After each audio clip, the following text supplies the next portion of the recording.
Vous faites très bien de nous rejoindre sur Afro Info 243. Dans cette production, nous vous parlons spécialement du football. Vous le savez, les Léopards de la RDC ont arraché un nul un partout sur la pelouse des Lions de la Teranga du Sénégal hier jeudi 6 juin 2024. C'était en marge de la troisième journée des éliminatoires de la Coupe du Monde de la FIFA 2026. Ismaël Assar a ouvert les scores à la 45e minute alors que Fiston Kalala Mayele a permis à la RDC d'égaliser à la 85e minute des jeux. Un point précieux obtenu, mais qu'il faudra bonifier dimanche à Kinshasa. Suivez ici la réaction en conférence de presse d'avant-match du sélectionneur principal des Léopards, Sébastien Desabre. On continue notre route de qualification. On a fait un match nul contre un très bon adversaire. On l'a vu, c'était un match très engagé, très costaud. Et voilà, on est content forcément de faire un match nul à l'extérieur, mais pour nous après, ce match nul doit être bonifié à la maison par une victoire, sinon ça servira à pas grand chose. En tout cas, on est à notre image. C'est vrai qu'on a pris un but à la 45e minute quand on a baissé un petit peu physiquement et on a su revenir dans la partie petit à petit en deuxième mi-temps, et je pense qu'on a quelques situations et voilà, on marque, on s'est procuré quelques situations, et je pense que logiquement on marque au moins un but.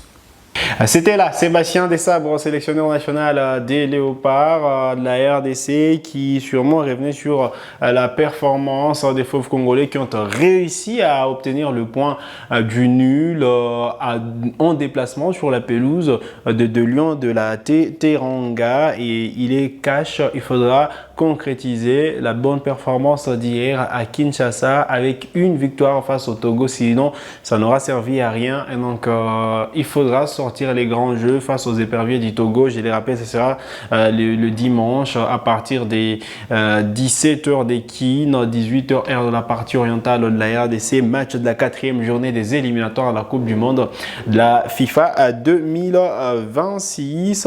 Au classement, les Léopards de la RDC sont toujours 3e avec cette fois 4 points. Juste devant, il y a le Sénégal à la 2e position avec 5 points. Et la première position reste tenue par le Soudan qui s'est imposé hier devant la Mauritanie. C'est donc 7 points pour le Soudan, alors que voilà, le Togo jusque-là c'est 3 points. Le Soudan du Sud c'est 2 points. Et la Mauritanie est en dernière position avec seulement un petit point engrangé depuis le début de ces éliminatoires.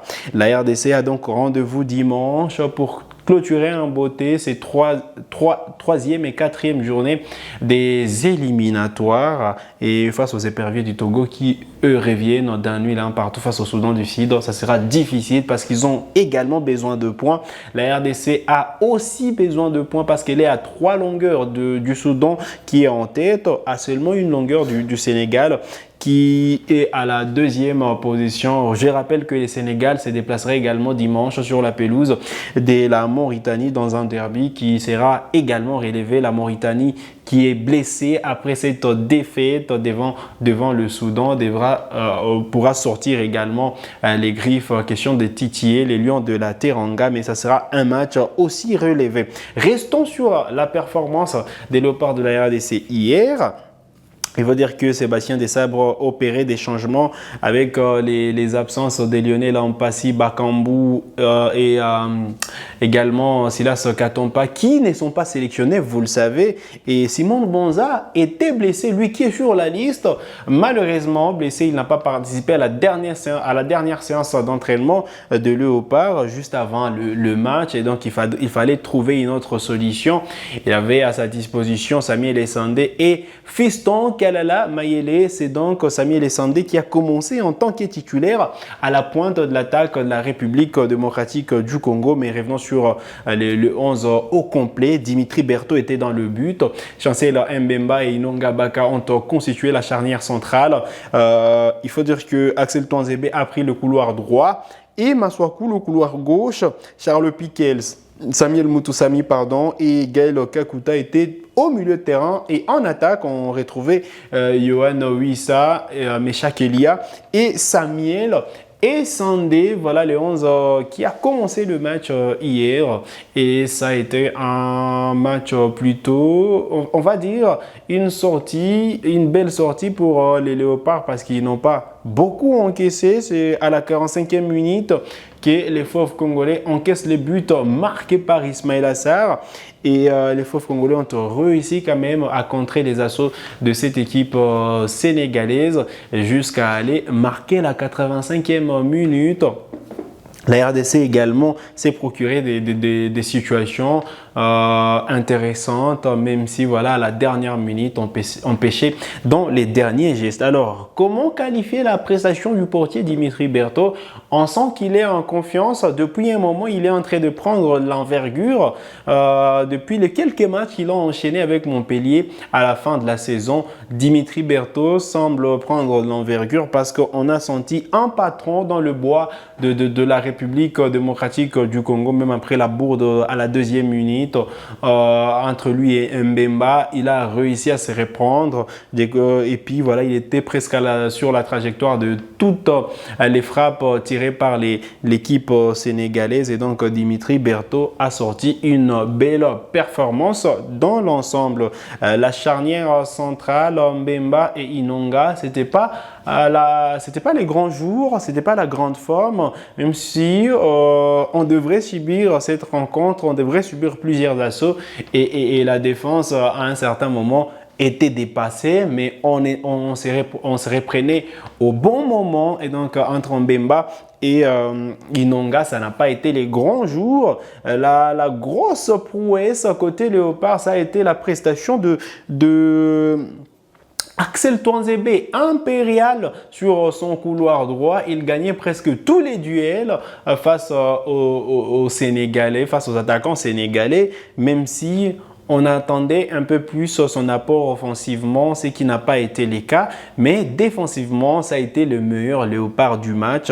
Axel Tuanzebe qui honorait sa première sélection en équipe nationale de la RDC. Et on ne peut que saluer sa prestation, lui qui jouait pour la première fois avec la tunique de la RDC. Allez, au milieu de terrain, on retrouvait Charles Piquet, Mutusami et Gaël Kakuta, le milieu de terrain. La RDC, ou du moins les trois joueurs qui ont démarré, n'ont pas vraiment brillé, parce qu'on jouait en déplacement, et voilà.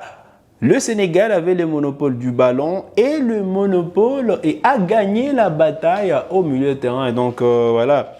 Piqué, c'était pas vraiment les grands piquets, il n'était pas vraiment trop impactant, tout comme Samuel Mutusami, Gaël Kakuta. On ne peut pas dire que Gaël Kakuta a fait vraiment un bon match, parce que ça n'a pas été le génie Kakuta qu'on voulait voir à l'animation offensive côté congolais, n'était pas vraiment au rendez-vous, n'était pas vraiment à la hauteur, parce que nos attaquants n'ont pas été alimentés comme il le fallait.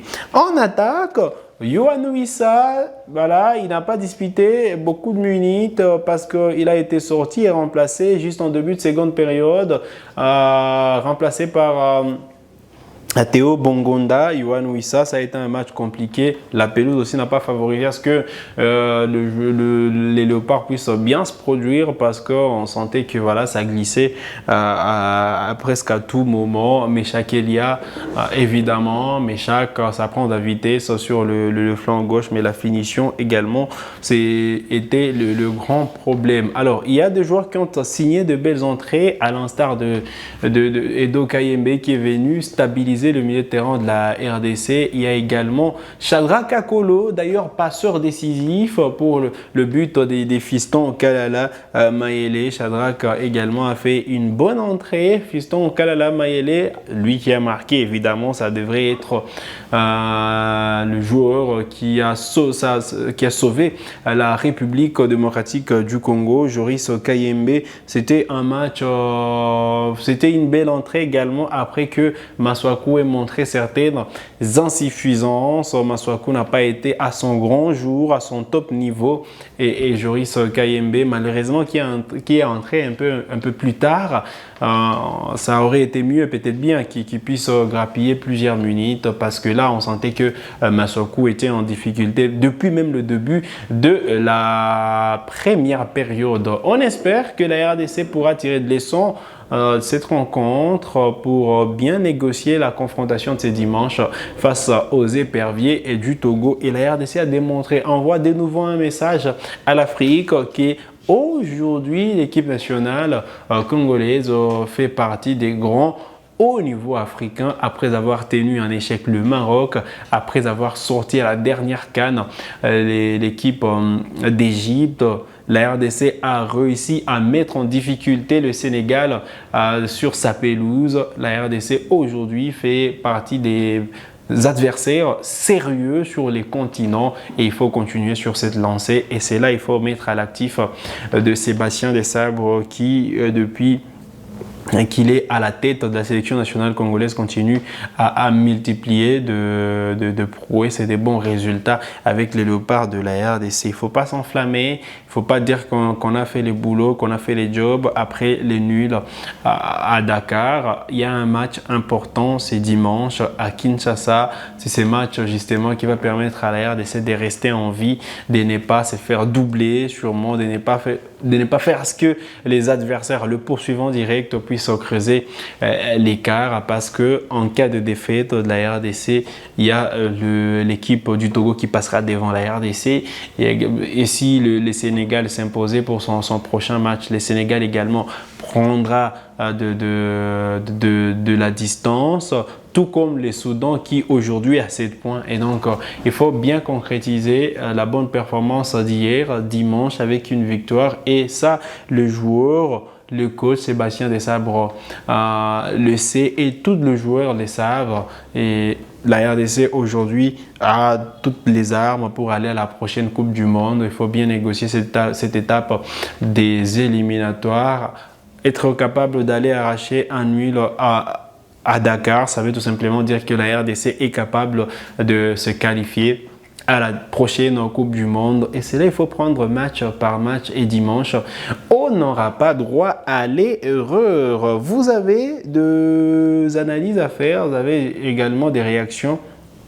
Laissez-les nous en commentaire et nous on se fera le plaisir comme d'habitude de vous lire et de vous répondre. C'est sur cette note que nous arrivons au terme de cette production sur Afro Info 243. Vous êtes nouveau à la chaîne, cliquez sur s'abonner, activez la cloche des notifications pour ne manquer aucune de nos prochaines publications. Likez cette vidéo si elle vous a plu et merci de nous avoir suivis.